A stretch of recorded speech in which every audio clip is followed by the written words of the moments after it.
We came up with this concept from the get-go to build a transforming vehicle so that we could be hydrodynamic and be able to cruise a long distance and then expose our manipulators. I don't know about you, but I grew up watching Transformers, this was basically like, as a roboticist, I mean, I think there were like kind of two objectives I had. Build a transformer at some point in my career and then deploy a robot from another robot. The transforming thing sounded cool, sounded amazing, and then you had to really you're like, well, why do we need to do it? So the idea of this transformer robot came from the two major areas of subsea robotics. You have your AUVs, your submarine shaped, swim really far, really efficiently, and take pictures of everything.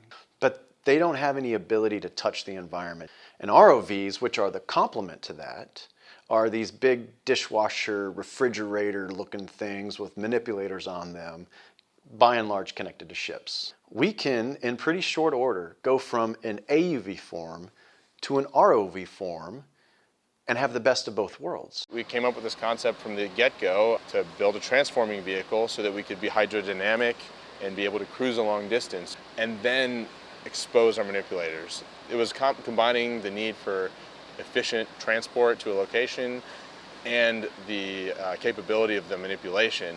So that was really the crux of it, but we fought ourselves the whole way trying to prove why we didn't need to do it, because a transforming robot is more complicated. So you have to prove to yourselves that you need it, and I think we did.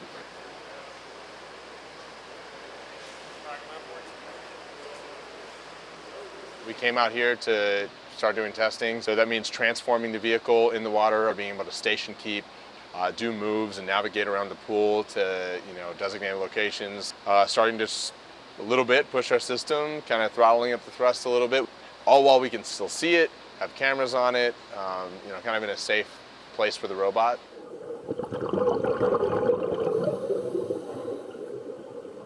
When I first got into this industry, 5 years ago, and I unrolled my first little picture of a subsea field, I went, you've got to be kidding me. I had no idea. There's a fascinating amount of things underwater. And as such, they need to be fixed from time to time. They need to be inspected from time to time. And there are things to be built underwater. And so what we need to do is unlock our ability to do that in a much more cost-effective way, much more ad hoc. We're going to knock the cost of going into a subsea field and doing work down significantly, well below half the market rate right now. We're trying to change the face of the way people do work underwater currently. We think it's outdated. We think there's a different way. We think there's a better, more cost-effective way to do work underwater, and we're going to prove it.